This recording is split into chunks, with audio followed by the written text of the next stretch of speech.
And welcome back, everyone, here to Live and Now from Fox. As you're taking a look here, how the markets there ended up for the Dow Jones, down 725 points there in the red. We have not seen a day like that this year at all. So to break it all down for us about why we saw this and maybe what we can all do as investors as well, we bring in David Peters, financial advisor, to break it all down for us. David, thanks so much for joining us here on Live Now from Fox. We always appreciate it. And first off, David, so this was a day that we haven't seen this year yet. Yeah, I mean, what a day it was, wasn't it? I mean, it was a rough day, I think, in the markets. But I think in a lot of ways, I feel like a lot of financial advisors were kind of waiting on this. So I don't know that it was completely unexpected, but man, what a turn in one day. Yeah, and is it because, David, just last week, the numbers for COVID-19 just really across the spectrum and across the country just weren't looking good as far as cases going back up? I think that that's definitely a part of it. I don't think that that's all of it, but I certainly think that that's a part of it. You know, markets tend to look forward, and we tend to see investors looking towards the future. And when they see something that reminds them of bad times, I mean, when you see something like a reminder of COVID-19 and kind of all of the bad things that happened during the pandemic, yeah, I mean, investors get worried, and I think that's certainly part of the reason why you saw the downturn today. And especially for investors and really retail investors, today would be really the worst day to probably maybe sell off some of your positions. I mean, it's so hard to time the market. Yeah, it's hard to time the market, and that would also be kind of I think another thing that plays into what happened today is that I think we've been running hot for a while. I mean, we've been in a market that has been growing for a while now, and I think a lot of financial advisors, when you see the market kind of being up kind of every day, you start to get to the point where you sort of wonder when that correction is going to happen. The academic-y term that we hear used a lot is regression to the mean, and basically all that means is that, you know, if we're kind of up too high, we go back to average. If we're kind of too low, we go back to average over long periods of time. And I think that that's kind of part of what you saw today as well. And just looking forward, not only for the next week, but obviously in Congress right now, they are looking. President Biden wants to look at an infrastructure bill that he hopes to get on his desk. Where would that put as far as the country would be spending more money? Where does that put investors and the way they look at the stock market as well when they see trillion-dollar bills come to the president's desk?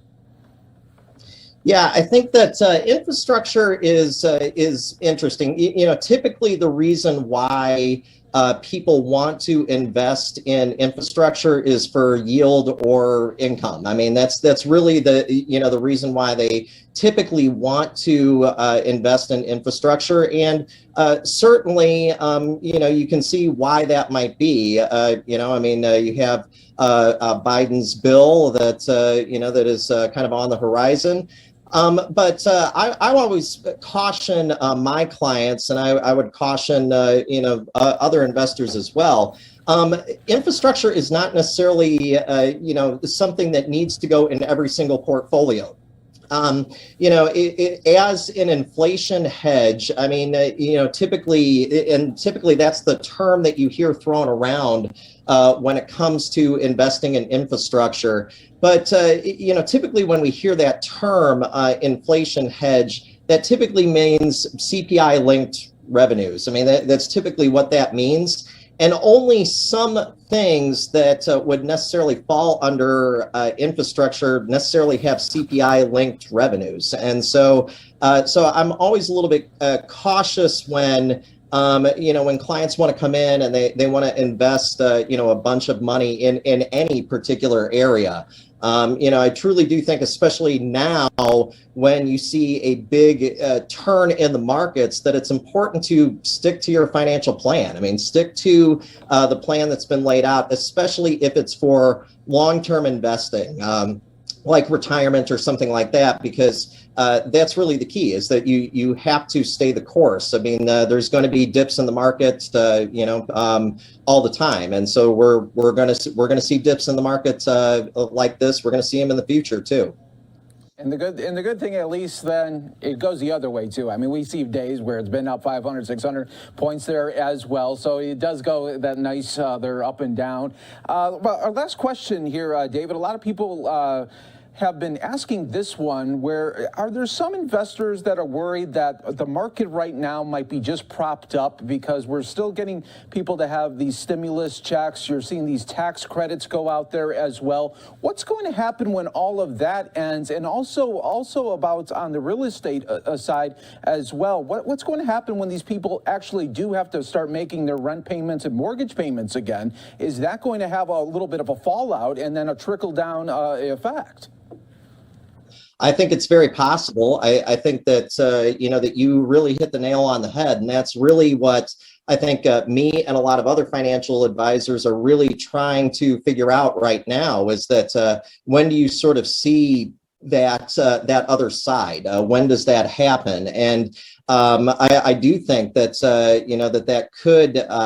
that could have a negative effect on the markets. That's entirely possible. You wonder about when does the other shoe drop? And I think that is really where all of us are right now, is when you see there's, I guess, sort of this natural skepticism with a lot of financial advisors. If things are kind of going too good, if things are kind of up too high, you say this can't possibly be this good. And and so I think that's certainly that's really the question on everybody's mind. To your point, though, it does work the other way too. I mean, it's not all doom and gloom. Again, the idea of regression to the mean is certainly something that, especially with long-term investing, that's a concept that over long periods of time generally holds. Well, there we go. David Peters, thank you so much for your analysis as well as insight on this day here. And we'll be talking soon as well. Thank you so much, David. We appreciate it. Thank you. Thank you for having me. Yeah, no problem. And we continue on right here on Live Now from Fox. We'll